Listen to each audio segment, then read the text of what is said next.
Um, Obviously, a very momentous trade deadline day around the league. Really grateful we were able to finish our business sooner and ahead of the curve.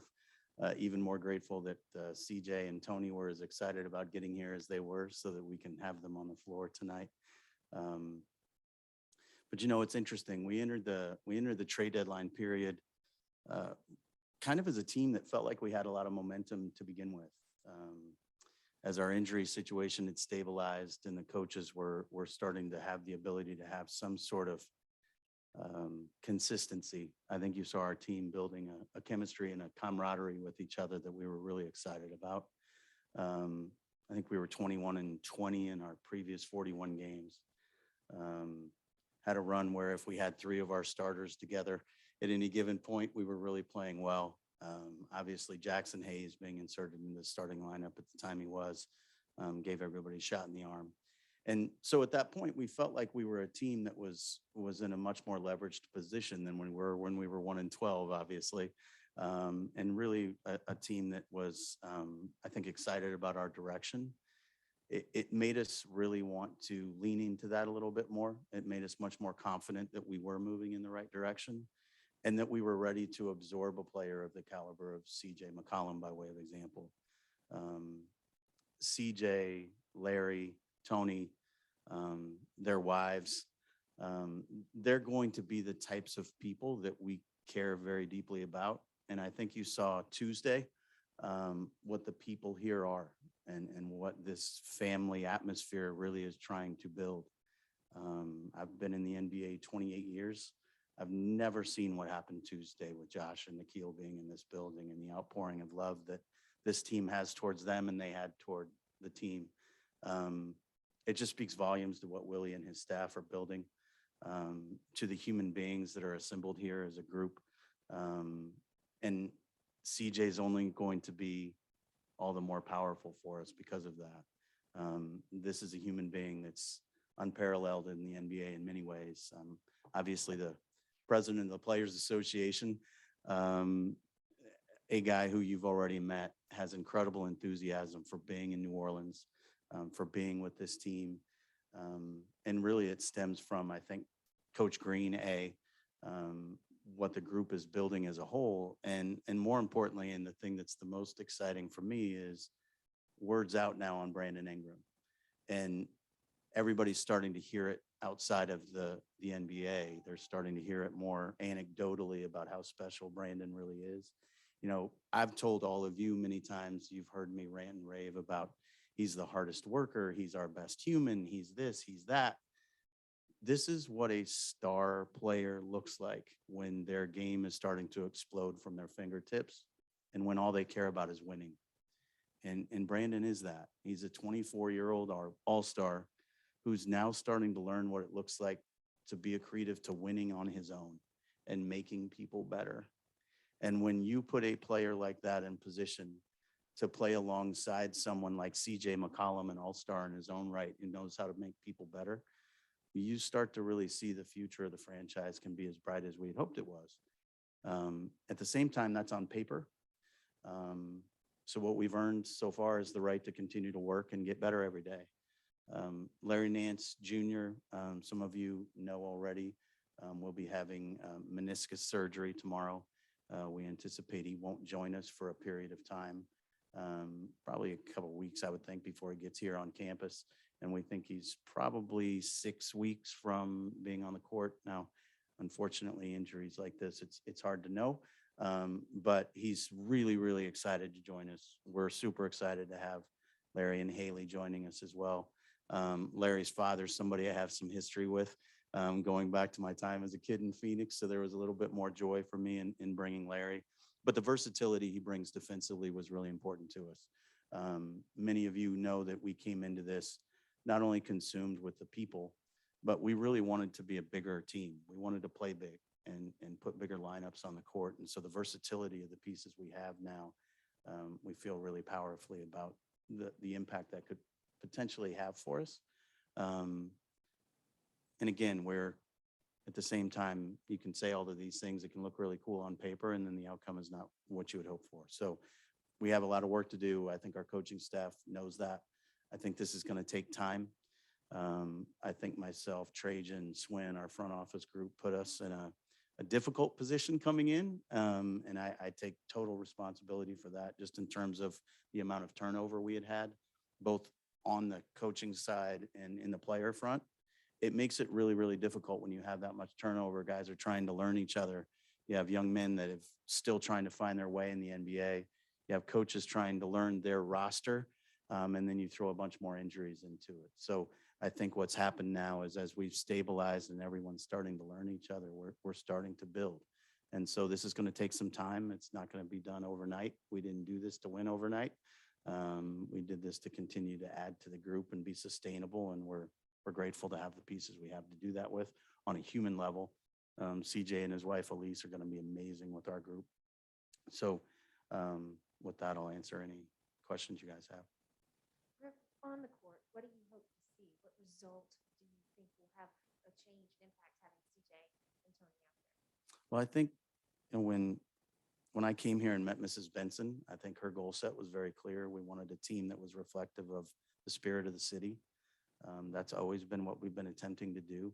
I think the fight and desire that Coach Green and his staff have sort of implemented in everyone is what we want to carry over to everybody that we put on the floor. I think CJ is very representative of that in his career. But I think in terms of the fit of the pieces, I think it's a player who understands the game at a really high level, player that can make shots, who can make plays for other people. Again, the versatility thing we talk about, he can play point guard, he can play two guard, he can shoot. And I think it's a situation where the actions that our coaches like to run, CJ is among the very best in the NBA at. And so from a fit standpoint, that should be really, really good for us.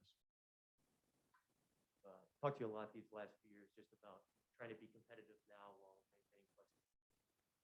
So why do you feel like CJ was a guy, you wanted to target and at least wanted to bring in to try to be more competitive right now? Do you think it was the right fit? Yeah, and again, I think we're in a position where we had a lot of reason to be optimistic about the group. And when you start to try to add to the group, you don't want to do it too soon. If you hit go too soon, you put yourself in a position that you can't recover from. And so we wanted to add the right pieces at the right time. Mrs. Benson and Dennis have been really patient with us in terms of giving us the bandwidth to do that. And I think when you have that ownership support, you can wait for exactly the right piece. And CJ was that on the court and off the court. And so I think when we look at CJ and we look at Larry and totality of the deal, it's fantastic. We're also getting a player in Tony Snell that's a big player who's got versatility defensively that can make shots. And all of that really lends itself to where we're trying to go. CJ's a proven playoff player. He's a player who's performed at an extremely high level in the clutch, who has a fearlessness about the way he approaches the game and an unselfishness in the way he approaches the game. And that's really Brandon's gift, is his unselfishness, and to have those guys feeding off of each other and driving the group forward is exciting to us. What kind of update can you give on Zion right now? So Zion continues to progress well, anecdotally at least. He feels very good. Trajan just was with him last weekend and was really encouraged by where he is. And again, this is all anecdotal. We hope that towards the end of next week or maybe the beginning of the following, we'll have some imaging done and have a better update. So it's hard for me to really give you anything other than what we see anecdotally is very good. I can tell you also, he reacted incredibly positively to the CJ McCollum news. I shared with Trajan actually that he's incredibly frustrated. He doesn't get to be here for the moment to be with him. So anecdotally, everything's very positive. And on that note, what do you think about the fit with CJ, BI, and Zion? Yeah, I mean, that's exciting to think about. I think when you throw in Jonas and Devontae, Herb Jones to that mix, you can start to see how the pieces will really settle together and fit together. There's a there's a potential for the actions being unguardable in some ways. And at the same time, we're going to have to really build that kind of trust and faith in one another that allows for you to be a good defensive team. But I think you can see that we've got, again, somebody who can put pressure on the rim, two guys that can really shoot, put pressure on the defense by handling the ball and making reads. As we continue to grow and develop, I think you're going to see that Jackson Hayes is going to be a piece that's really accretive to that as well. Larry Nance is going to be a piece that's really accretive to that because we have such big, versatile pieces. I think last year you saw us play, we played against Philadelphia when they were really playing well. And one of the reasons they were playing so well was that they could overwhelm you with size. And you couldn't overwhelm us with size. And I think if we can get into a situation where all of the pieces start to settle out and find their stasis, we can be very big and very competitive on both sides of the ball. How meaningful is it not only that you pull off the CJ deal, you identify this as a fix, you guys want to get a mutual kind of desire to make this happen? Yeah, it was really important. And I think, again, in speaking to CJ and his agent beforehand, I'd like to thank Joe Cronin, the GM in Portland, for his willingness to allow that conversation to take place ahead of time. It was important. The Trailblazers cared very deeply about CJ. They wanted him to be happy. So I think it was a good opportunity for us to visit. Coach Green got to visit with CJ as well. And I think what really stood out was we were so like-minded and spiritually like-minded, off the court like-minded. He believes in impacting the community he lives in at a really deep level and was excited about doing that here. But again, let's not kid ourselves. Brandon Ingram is a ginormous part of this. And when you have a player that is that good, that is that unselfish, who is that willing to share joy for the game of basketball, it becomes infectious. The best teams in this league have a leader that is infectious and spiritually unselfish. And Brandon's that. I know you guys have talked about being able to go big with your lineups prior to the season.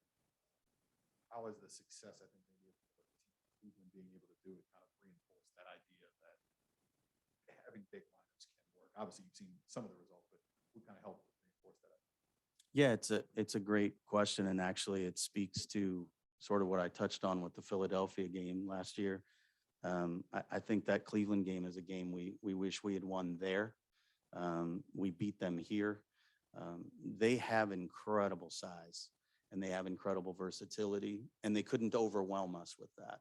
And when you look at the teams potentially that you hope to play in the future and games that mean the most, all of those are pretty big teams and they're very versatile teams.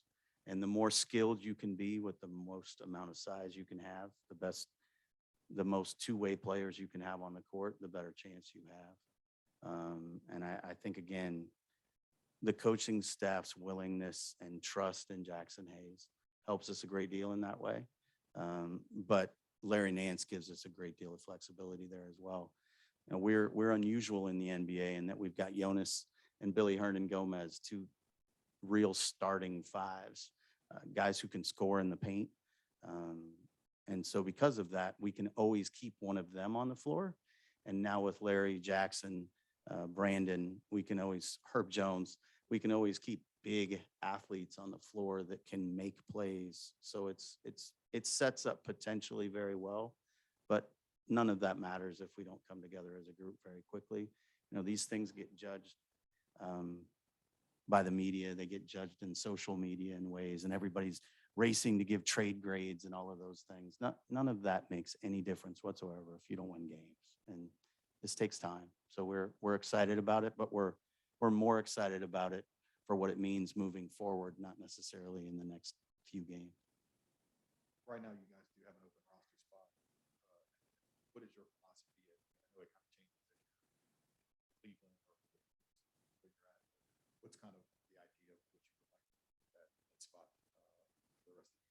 Yeah, I think fortunately or unfortunately, depending on how you look at it, we still have quite a few unknowns. And I think we're in a situation where heading into that buyout date, which March 1st, you have to be waived by in order to be playoff eligible. We're going to learn a lot about what this looks like. So it's probably premature for me to say I know unequivocally what we're going to need. Obviously, again, anytime you can get versatile two-way players, you want to do that. So we're going to be pretty keenly aware of who those people might be. But at the same time, we've got a lot of people here who can play, and the opportunity to play some of our young players, I think you saw the other night, is exciting to us as well. David, what does it say from a culture building standpoint about this organization of being able to land a top 30 guy that's highly regarded as a top 30 guy in the NBA that wants to be here? Well, first it says that Mrs. Benson is trying to do this the right way, and she's investing in the process at a really high level. This doesn't happen if she's not doing that. This is not a franchise that is doing anything other than that which is best for winning, and we're blessed that that's how she leads us. Most importantly, it's a franchise that believes in loving each other, and that comes from her as well, and it comes from her love of the city. So that's how it happens. In terms of what it says about us, it says that Willie Green and his staff are special good at what they do. And it says we've got a lot of the right human beings moving in the right direction. Trajan and Swin, the things that their teams do off the floor are remarkable to ensure that that's the case. So we're blessed. We have a lot of really good people here doing some really good things. Yeah, if you want me to zoom out a little bit on the season. Saw this group start 3-16 to 9. Right? What is what's the biggest change you've seen to get this? Yeah, I think, we've talked about this. Anytime we've had enough health that outside of Zion, we were healthy. If we could have BI, Jonas, and either Jackson or Josh Hart starting, we were pretty good. I think we had a run where we were 18-13 with, a combination of those players. Well, that means 18-13 means there were a lot of games we didn't have that combination of players. And it happened the way it happened. It wasn't like it went, okay, 1 week and then you're good, you got them back. It was in and out and in and out. And I think from a coaching perspective, that's an enormous challenge. And it's a particularly large challenge with young players. And we knew coming in, we had built this to go around and leaning into the point Zion concept. And because of that, we didn't have a whole lot of ancillary playmaking on the court, because when you're trying to be sustainable, you can't afford to be wrong. And so the pieces that we were looking for, CJ being among them, hadn't come available yet. And so now we're in a situation where at the right time, we're able to add the right piece. But I really think what happened when the season started the way it did was you had a brand new coaching staff learning each other, learning a brand new group of players that didn't know each other. And it took time. And unfortunately, it was a very rocky start because of all of that change. So as soon as things stabilized, I think you've seen, first of all, Willie Green's a hell of a basketball coach. And you get to see that when you're in a situation where you've got a roster that's competitive enough on a nightly basis to really see what he and his staff can do. So I think we've seen that. But we've also seen we've got a lot of really, really good young men that are out about the right things. And Brandon's the leader of that. And everybody's sort of following his lead. That was going to be my next question. How important has Willie Green's presence been as Yeah. I mean, you can't overstate that, right? I mean, it's when Chris Paul is telling everybody that will listen how important Willie Green is, that helps you. So now we're going to have CJ McCollum telling people the same thing, we hope. Certainly he's excited about it now. And that's really helpful. But again, Will, none of that matters if we don't win, right? So, I mean, I think what's happened is we've given ourselves a chance to compete now. Willie gives us a chance to win every game, every night, if we've got enough talent on the court. And so we're excited about what that looks like. But spiritually, this happens because he and his staff are driving the right group of people at the right time. So we're just really grateful that the fit of all of that's been so good.